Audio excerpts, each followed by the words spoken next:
Malinaw na nilaglag si Rudy ng contact niya sa law firm. Gusto ko siya makita. Gusto ko siya makita. Bea, hindi pa pwede. Delikado pa. Wala akong pake! Tatay ko yun! Karapatan ko yun! Papayagan mo siya? Wala tayong karapatan na ialis sa kanya yun. Karapatan niyang makita ang tatay niya. Paano kung pagtangkaan pa rin ni Balmores yung buhay nila? Pero para makasiguro, babantayin pa rin natin sila, Bea. Si Brando, alisto kayo. Nakita ko na yung mag-ina. Silang dalawa lang. Walang kasama. Utong bangon na. Tara, ba tayo? Balikan na ako ng contact ko. Sabi niya, 3 weeks from now, makaalis na daw kayo ni Fatima. Sana, bago kayo umalis, mag-improve yung mata mo, no? Kanina, medyo luminaw. Nung nasa playground kami, nagulat ako. Norman? Sign na yan na gumagaling na yung ugat ng mata mo. Pinagtataka ko lang bakit hindi siya nagtutuloy-tuloy. Si Norman kaya ang nakita ko? O baka naman pinaglalaroan lang ako ng isip ko? Anak, ang pinagsisisihan ko sa lahat ay ang panahon na wala ako dyan sa tabi mo. Bea? Bakit ka pa bumalik, Bea? Dapat sumama ka na lang sa mama mo. Gusto kong gumante. Gusto kong pagbayaran ni Balmores lahat ng ginawa niya sa lahat ng tao na inapi niya. Lalo na kay Papa. Hindi pa ito ang panahon para yakapin mo ang paghihiganti. Hindi ko kaya pigilan yung nasa loob ng damdamin mo. Nawalan rin ako ng magulang ng dahil kay Balmores. Pero naraw ng pag-asa, nandyan ka para ipagpatuloy ang laban. Papag-aralin kita sa pinakamahusay na eskwelahan sa Maynila. At kapag handa ka na, kuhin mo kung ano nararapat para sa lahat ng inapi at pinatay ni Balmores. Seryoso ka talagang isasali mo si Bea sa mga plano natin? Kailangan kong makuha ang tiwala ni Balmores sa pinakamadaling paraan at mahanap ang impormasyong kinakailangan natin. Ang kailangan natin malaman kung sino si Strawberry. Tanga mo. Ang tanga mo. Kung ikaw mo, wala kang nagawa. Ako pa? Ha? Ako pa? Ano next move niya, Judge? Si Governor Rodante. Susunod natin pababagsakin. Hayop na babae. Anong gusto mong gawin ko dyan, Gob? Burahin sa mundo yan. Sa lalong madaling panahon.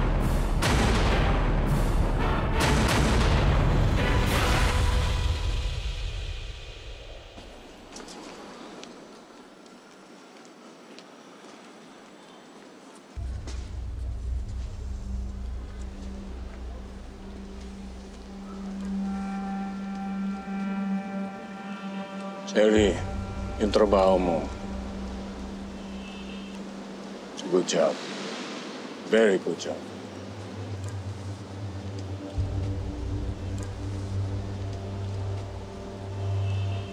Salamat po.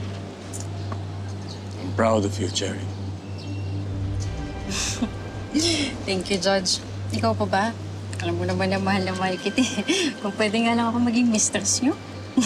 Joke lang. Alam mo, yan ang gusto ko sa'yo, Cherry. Hindi ka nawawala ng mga jokes.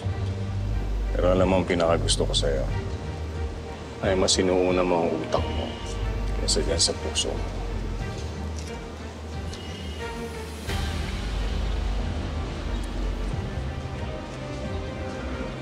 Para sa baby.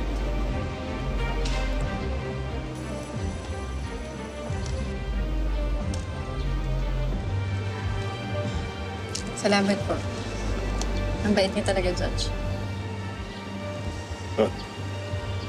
Actually, ako nga ang dapat magpasalamat sa iyo dahil doon sa ginawa mong trabaho.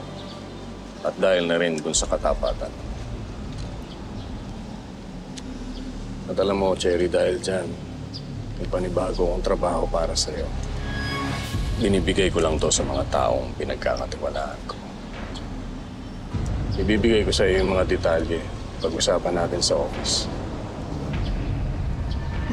Sure po.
kape.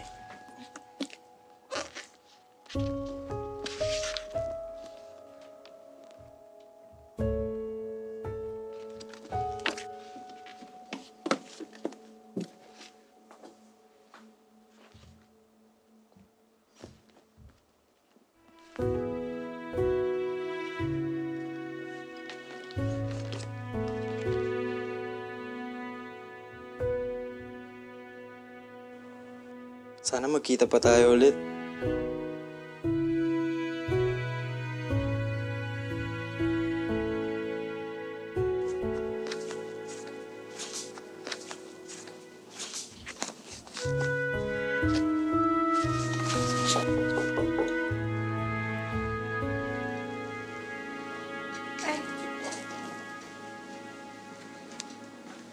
Naganda ka na sa pagluwas, ah. Kapagpaalam ka naman sa mama mo. Oo, ate. Tuwang-tuwa nga siya sa desisyon ko na magtuloy ng college eh. Sobrang thankful rin siya sa'yo. Pwede malaman kung ano yung kurso na kinuha mo. Journalism po yung pinili kong course. Your choice. Para at least meron akong kasabay sa pagsulat ng mga article. Mukhang nakakarami ka na, kuya. Yeah, well, come here. Join me. Kampay. Kampay.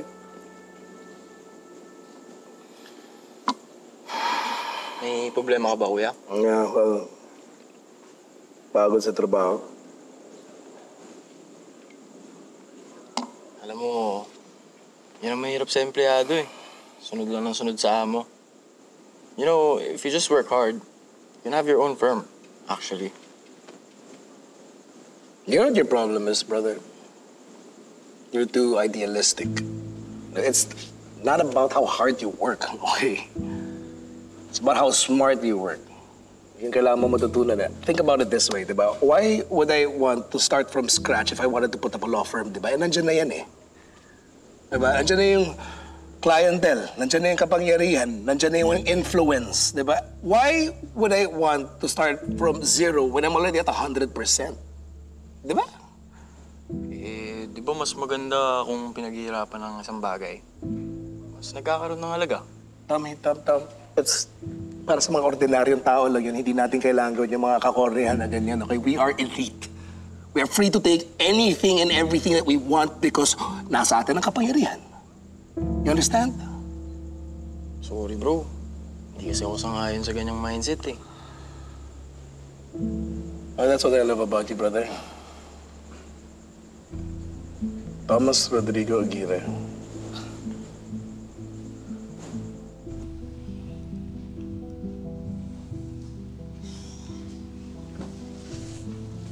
Kaya, pagluwas mo ng Maynila, marami kang makikilala doon. Marami kang magiging kaibigan. Kailangan mo lang buksan yung puso mo, yung pagkatao mo. Huwag kang magmumukpok sa loob ng bahay.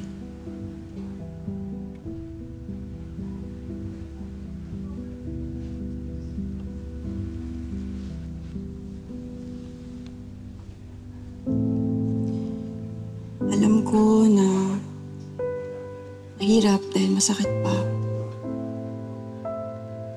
But you have to move on. Ang hirap kasi, ate. Pakiramdam ko, wala akong karapatan maging masaya dahil nung nangyari kay Papa.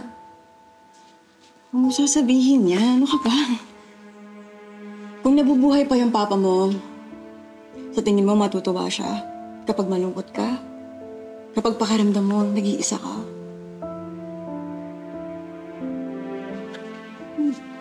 Smile. Yun o, bagay sa'yo pag nakangiti ka. Lumalabas lalo yung ganda mo. Alam mo, ikaw na lang siguro yung nag-iisang honest na person sa buhay ko. Like, honest. So ano? Have you decided kung saan ka mag-aaral? Alam mo naman kuya, hindi kami okay ni Daddy. Gusto ko lang sigurong makalayo sa kanya. Nag-aaral ako sa Manila. Hindi naman kita masisisi. Whatever you decide, brother, supportan ka na. Just let me know. Text lang. Salamat kuya. Yeah. Kaya idol kita eh. Tell me, boy. One more.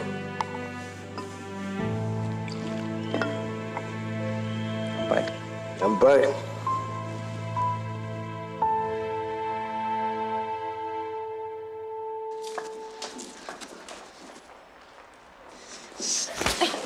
Sorry, Cherry.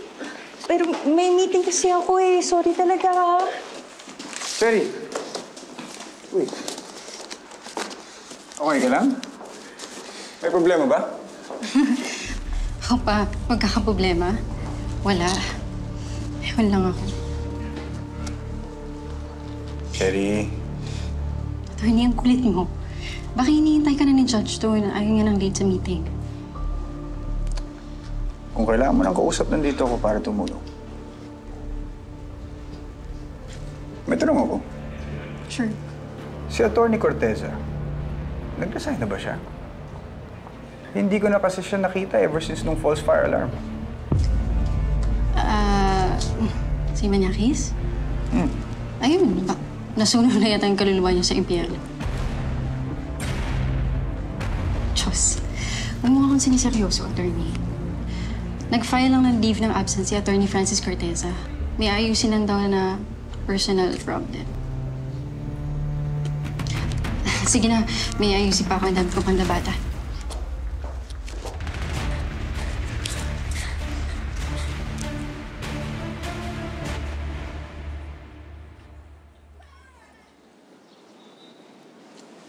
Abra, Yes, Judge. totoo ba yung sinabi sa akin ni Mercy na willing na magsampa ng demanda itong si Lovely laban kay Governor Dante? Tama po, Judge. Pero plano ko nang kausapin si Lovely for an examination so she can execute her complaint affidavit. Good. Gusto ko sanang makasuhan na kagad ng Rodante na to at mapatalsik na siya sa pwesto sa lalong madaling panahon. Kaya mo bang gawin yun, attorney? Umasa ka sa akin, Judge. Gagawin ko ang lahat.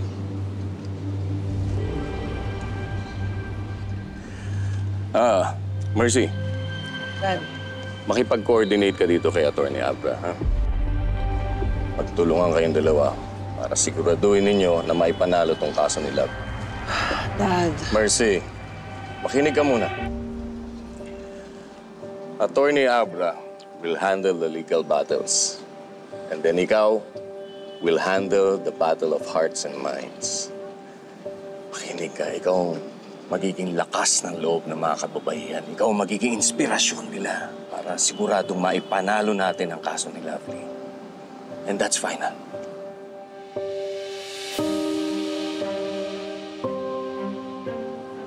Okay, Dad. Mercy, Atty. Abra, magmula ngayon magtutulungan kayong dalawa hanggang sa maipanalo natin ang kaso ni Lovely.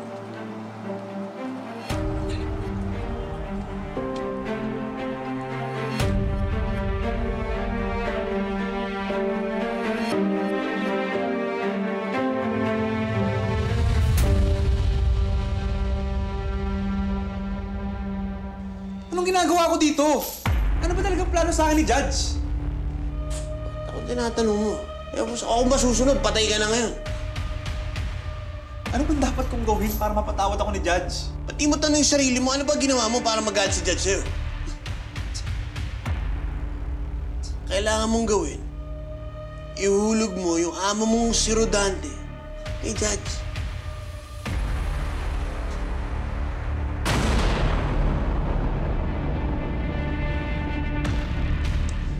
Meron akong alam na makakapagpabagsak kay Rodante.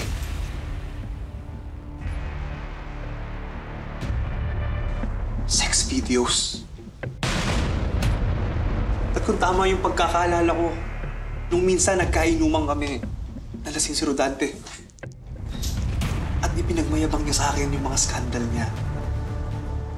At kung tamang-tama yung pagkakaalala ko, laging bit-bit ni Rodante. Yung mga USB files na yun, at may mga pangalan ng mga babae niya.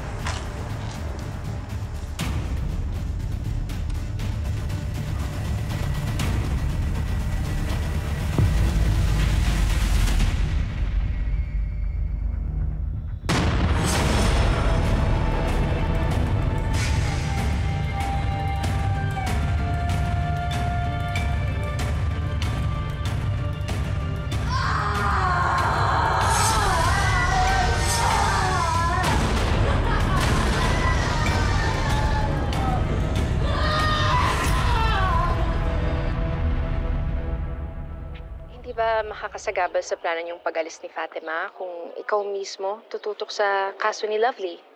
Yun din ang nasa isip ko. Sigurado ako nagugustuhin ni Dada maging hands-on ako. I'm just hoping matapos agad to, Rachel. Anyway, I just have to work with Attorney Abra for now. Sana nga matapos agad yung kaso para makaalis na kayo, di ba? Pagkatapos nito, wala nang makakapigil sa akin na pag-alis ng Pilipinas kasama si Fatima.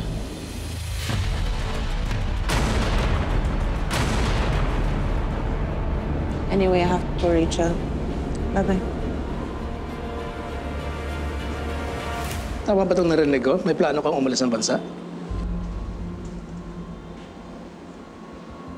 Chismoso din pala mga abogado. Tinatanong kita bilang asawa mo, hindi bilang abogado. Bawal ba mag-abroad? Ano mapapala mo sa pag-abroad? Eh, bulag ka naman.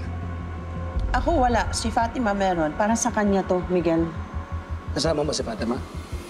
Ba't di ako kasama? Tanungin mo sarili mo. Okay, fine. Pero siguraduhin mo lang na babalik kayo. Oras na malaman ko na may iba kang plano, hindi lang ako yung makakalaban mo. Kung hindi ka natatakot sa akin, matakot ka kay Judge. Sino ba talaga sa ating dalawang natatakot sa kanya? Saan ka pupunta? Hindi pa tayo tapos. Tawan mo nga ako. I see you're staying here. Tingnan mo ako, nasasaktan ako.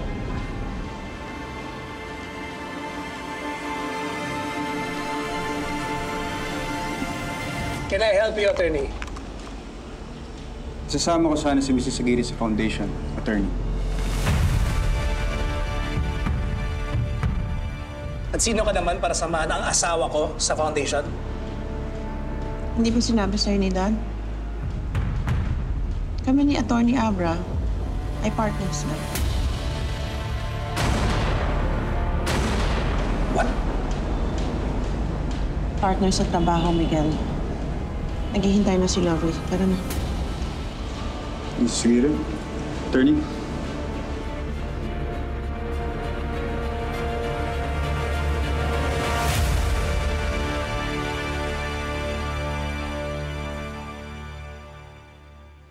Attorney Abra, Attorney Aguirre, siguro stress lang sa trabaho kaya wala sa mood. Naunawaan ko siya. Tama lang na mag-alala siya para sa'yo. Nakakilala mo lang sa akin eh. Salamat.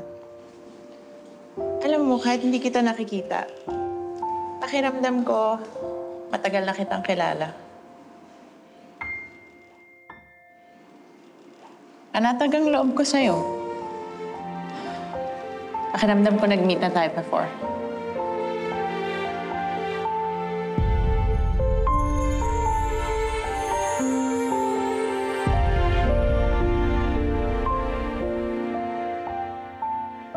Talaga? Ay, nako, pag ako nakakita na ulit, malalaman ko kung sino ka at kung saan tayo nag-meet.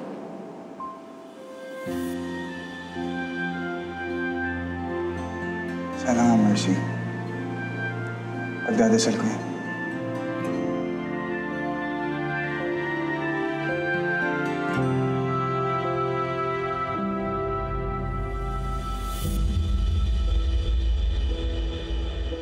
Hindi ko malilimutan ang gabing yun.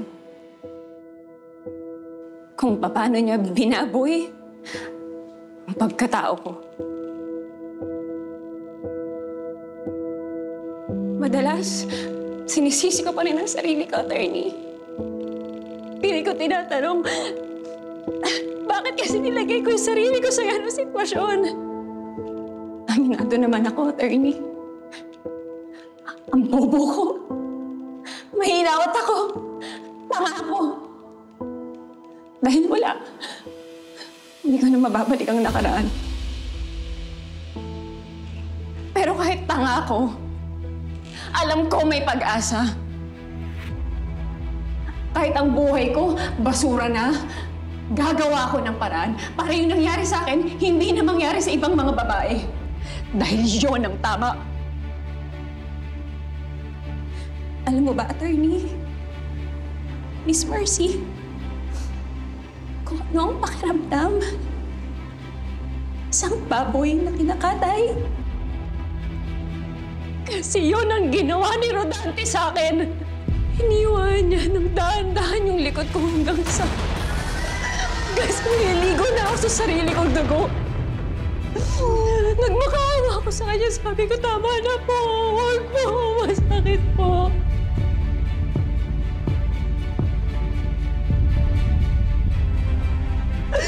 Pero hindi siya nakinig.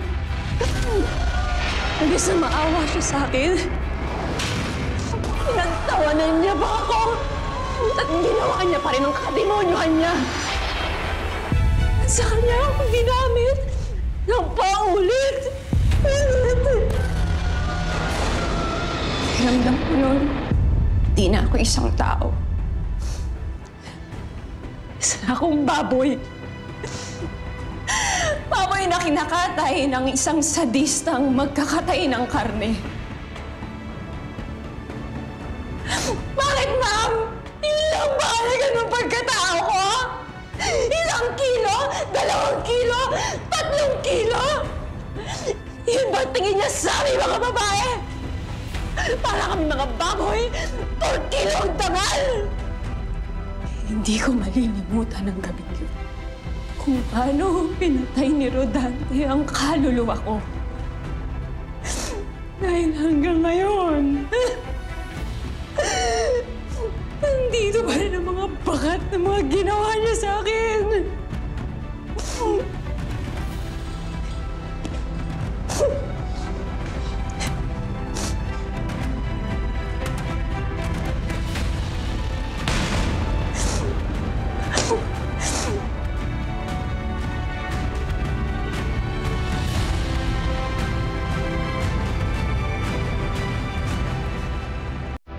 Lovely, maraming salamat. At pinahagi mo sa amin ang istorya mo. Lalong lalakas ang kaso laban kay Rodante. Maraming salamat din po sa inyong dalawa dahil pinakinggan niyo po kung anong naging karanasan ko sa kamay ni Rodante nang hindi niyo po ako inusulan. Para po akong nabunutan at tinig sa bibig. Huwag kang mag-alala. Sa laban na to, walang iwanan. Si, may pababa ako. Lalayan ka. Salamat.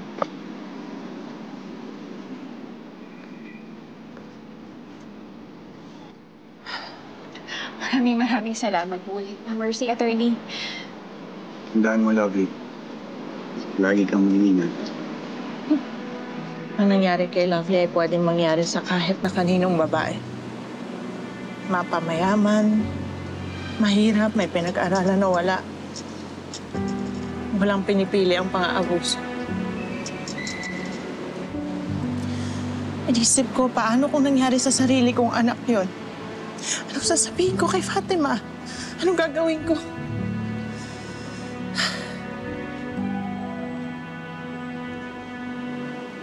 Paano kung sabihin niya sa akin na tanga siya, bobo, o basura? Hindi ko alam kung anong gagawin ko at sasabihin ko sa kanya. Kasi paminsan naisip ko kung paano kung tanga lang din ako.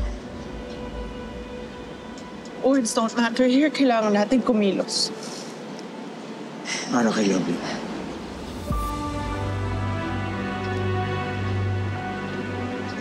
At para sa lahat ng iba pang naabuso at mga nabiktima.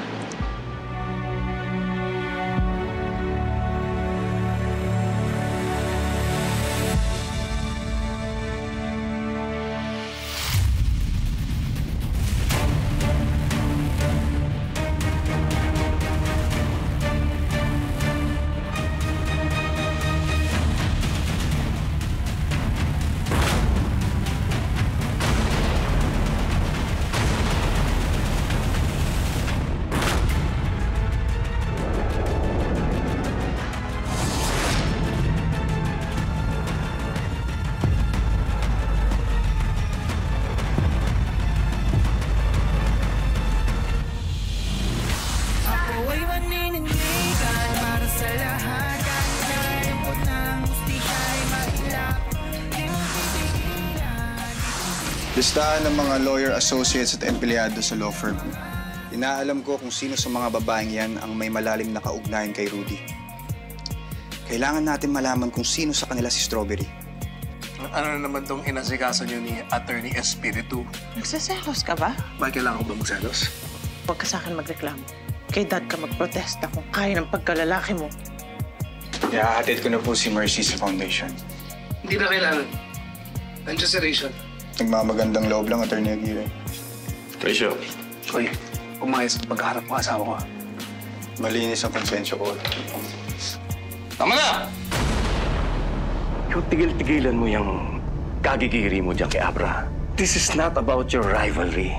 This is about our goals. Judge, nandito na po lahat ng pangalan ng media na iimbitahin natin for press con. Did you invite Manila Post? Yes po. Ang sabi ng editor nila, ipapadala niya yung correspondent nila. Hello, Jay. May assignment ka. Yes po. It's a possible expose against Governor Rodante. Credible ang source coming from Balmores Foundation. Nag-set up na sila ng meeting. Puntahan mo siya. I'll send you the details. Okay, Miss Karen. It's Jane Rosario. I'm sorry, and you are... Attorney Miguel Aguirre. Pwede ba? Pasama ko na! May obligasyon ka sa akin! Tumigil ka na, Miguel. Parang awa mo na. Stop!